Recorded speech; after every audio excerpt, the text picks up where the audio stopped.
राम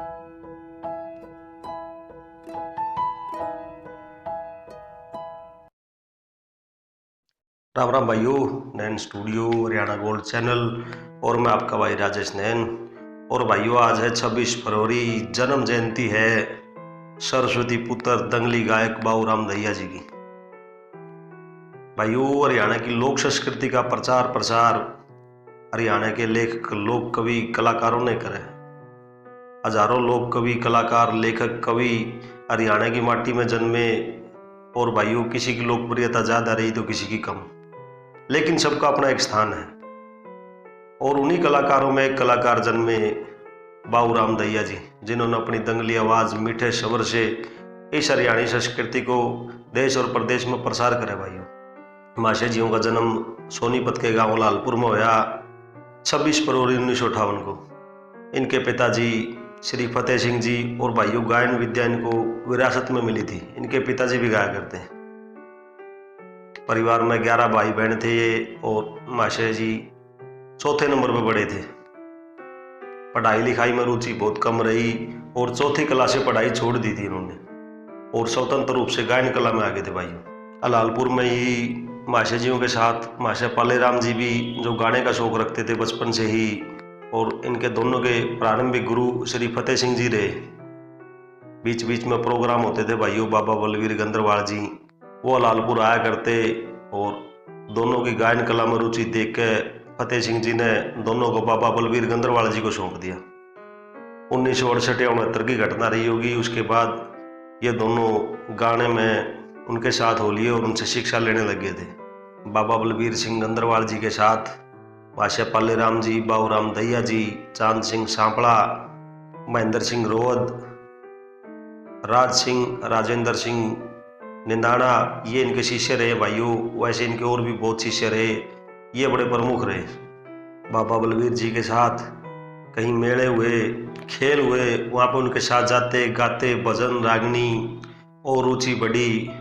और भाइयों, माशे जी का पहला कंपटीशन 1971 में देवली में, जहाँ पे जगबीर कारोर, माशे पालेराम जी, माशे बाबूराम दहिया और कुछ और पार्टियां थी, वहाँ पे पहले विजेता जगबीर कारोर रहे।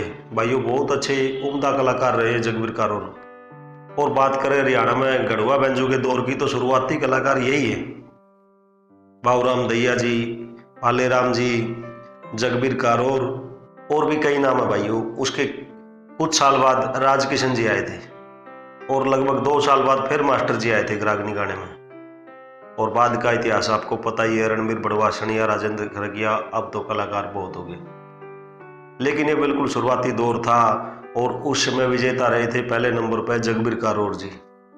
लेकिन 1976 में दोबारा कंपटीशन हुआ, तो वहाँ पे माशे बाबूराम दहिया जी ने अपना परचम लहरा दिया था, और वो दिन था।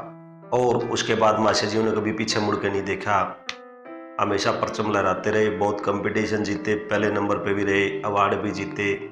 शुरुआत में बाबूराम जी के साथ डिगल के धर्मवीर, सबोली से जगत सिंह, रोना से मनोहर, नरेला से महावीर, ये कुछ लोग पार्टी में थे, इनके साजिंदे या साथी कह लो।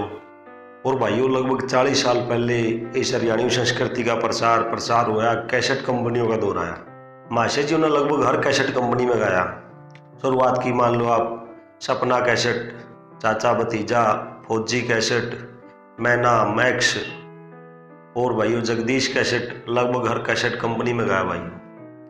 और लगभग उस दौर के फेमस सारे कवियों की रागनी गाई। विशेष तौर पर कहें तो मेहर सिंह की बहुत अच्छी गाते थे। शुरुआती कलाकारों में बात करें, ब्रह्मानंद मलिक जी और बाबूराम और पालेराम जी फेमस थे मेहर सिंह की रागनी गाने के लिए। पंडित लक्ष्मीचंद की रागनी हो, मांगे राम जियों की हो, धनपत जियों की हो, जगदीश चंद्र जियों की हो, पंडित हरिकेश की, उस दौर की बड़ी अच्छी और सामाजिक रागनी खूब गाई माशे जियों ने। भाइयों, बात करें माशे जियों के किस्सों की, तो चाप सिंह का किस्सा बड़ा फेमस रहा इनका, स्टेज पे बहुत गाया करते। पूर्णमल के किस्से की रागनी, टेलीफोन और तार खुड़क के, बहुत फेमस रही इनकी। अंजना पवन का किस्सा, काला चांद का किस्सा, मेरे हिसाब से एकमात्र कलाकार थे उस दौर में जिन्होंने काला चांद का किस्सा गाया, पूरा गाया। मेहर सिंह जियों का लिखा हुआ किस्सा है। और भी कई किस्से भाइयों बड़े फेमस रहे इनके। कुश्ती महासंघ के अध्यक्ष श्री रविनंदन ब्रह्मचारी जी ने 1993 में महा कंपटीशन करवाया था और भाइयों हरियाणा की लगभग सभी नामी ग्रामी पार्टी या कलाकारों ने हिस्सा लिया था उसमें। लेकिन महाशय जी ने सारे कलाकारों को चित करके वहाँ पे अपना परचम लहराया था और हरियाणा केसरी का खिताब वहाँ पे मिला था महाशय जी को। और उसके बाद तो बहुत सारे कंपटीशन और जीते महाशय जी ने और रिकॉर्ड कायम करे हैं। बात करें महाशय जी के शिष्यों की तो भाई इनके शिष्य भी बड़े फेमस हुए। लोक गायक कुलदीप सिसाना, राजकुमार जी बीएसएफ में, जगत सिंह सबोली, धर्मवीर डिग्गलवाले, राजवीर रोना, धर्मेंद्र कतलुपुर, ये इनके कुछ शिष्य रहे, बड़े फेमस रहे भाइयों। और भाइयों बात करें फिल्मों के दौर की, जब हरियाणवी फिल्मों का दौर आया तो वहाँ पर भी महाशय जी ने बड़ी अच्छी प्रस्तुति दे रखी है। खानदानी फिल्म में महाशय जी की रागनी है, अदम नौकरी उत्तम खेती मध्यम व्यापार बताया, जिसकी जैसी रही भावना वैसा ही फल पाया। और भाई आज तक मैंने ये रागनी सिर्फ महाशय जी की आवाज में सुनी है। और भाइयों पूर्व प्रधानमंत्री राजीव गांधी जी के सामने भी प्रस्तुति दे रखी है। स्पेशल मुंबई में प्रोग्राम हुआ था, फिल्मी कलाकार भी आए हुए थे और बाबूराम दैया जी भी पहुंचे थे, वहां पे बुलाया गया था इनको। तो भाइयों गायकी के क्षेत्र में बड़ा परचम लहराया महाशय जी ने। और भाइयों गांव सापड़ा में आजादी के दौर से पहले एक मजाकी हुआ करते बड़े फेमस, उनका नाम था बाबूराम और वो उस एरिया में बड़े फेमस थे। बाऊ बाऊ हो रहा करती, मिसाल दिया करते लोग, कोई मजाक करता तो के भाई गणा बाऊ मत पाके। और सापड़ा में कई बार प्रोग्राम हुए, बाबा बलबीर गंदरवाल जी के साथ में पार्टी में थे बाबूराम जी, धनपत नाम था इनका और ये नकल बहुत मारा करते और वहां से इनका नाम बाबूराम पक गया था दोस्तों। सापड़ा के एरिया में लोगों ने उनको बाबूराम की उपाधि दी थी। बहुत अच्छी नकल मारा करते, सब मजाक करा करते, इसलिए उस दिन से इनका नाम बाबूराम पक गया और हर जगह इनको बाबूराम के नाम से पुकारने लग गए। महाशय जी की धर्मपत्नी का नाम रोशनी देवी और भाइयों इनके 3 संतान, 2 पुत्र हैं और 1 पुत्री। बेटे हैं संजय और सोनू और बेटी का नाम है पूनम। और भाइयों कई बार कमेंट आवे रागनियों के नीचे कि फलाने कलाकार किस जाति से थे। देखो भाई कलाकार हो गए, सरस्वती पुत्र हो गए, इनकी कोई जाति नहीं रही। वैसे ये कहते हैं कि कलाकार गंधर्व होते हैं जो गाते हैं और वो इंसान की योनि से ऊपर चले जाए हैं। लेकिन बात करें पारिवारिक परिवेश की या समाज में जो पुश्तैनी हमारे काम धंधे हैं बटे हुए थे समाज में, उस हिसाब से बात करें तो माशे बाबूराम जी लीलगर जाति बोली जाती है और धार्मिक नजरिए से मुसलमान बताए गए, लेकिन आस्था से हिंदू थे।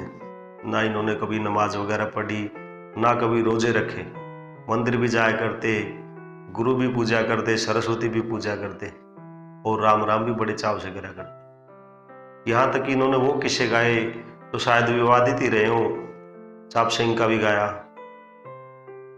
काला चांद का गाया जिसमें मुस्लिम शहजादी थी और एक ब्राह्मण लड़का था, उनका प्रेम कहानी है वो। और इनकी धर्मपत्नी ने भी इनके वैवाहिक जीवन में पारिवारिक जो स्थिति में बड़ा साथ दिया। इनके घर पर कभी कोई मांस वगैरह नहीं पका, बहुत धार्मिक विचारों के थे और आज भी उसी परिवेश में है इनका परिवार। और भाइयों लास्ट में आके बीमार हो गए थे, लंबे दौर तक बीमार रहे माशे जी। 26 जुलाई 2018 को इनका स्वर्गवास हो गया और वो महान कलाकार विरासत में हमने अपनी आवाज देकर और माँ सरस्वती के पास चले गए, परलोक से धार के। भाइयों दोस्तों ये दास्तान थी जो हमने पता चली माशे बाबूराम दैया जी की।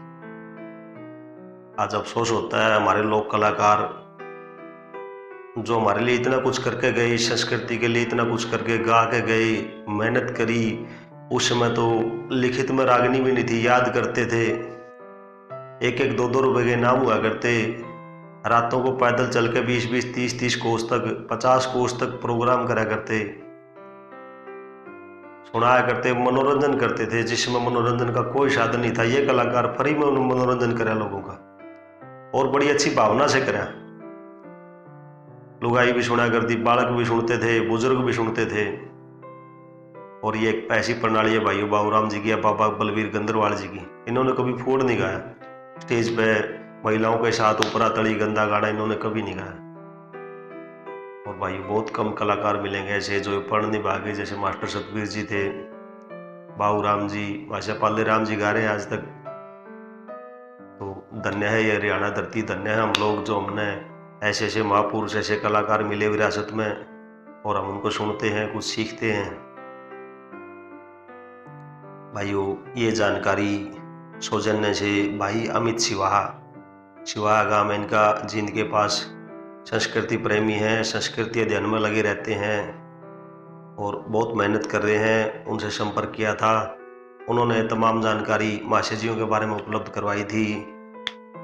आज 26 फरवरी है, उनका जन्मदिन मनाया जा रहा है गाँव लालपुर में। बड़ा अच्छा प्रोग्राम चल रहा है, रागनियाँ हो रही हैं, तीसरी बार आयोजन हो रहा है। और भाइयों हम सबका भी फर्ज बना है हम अपने कलाकारों को, अपनी लोक संस्कृति को बचा कर रखें, आने वाली पीढ़ी को भी दें और आयोजन करते रहें इस प्रकार के।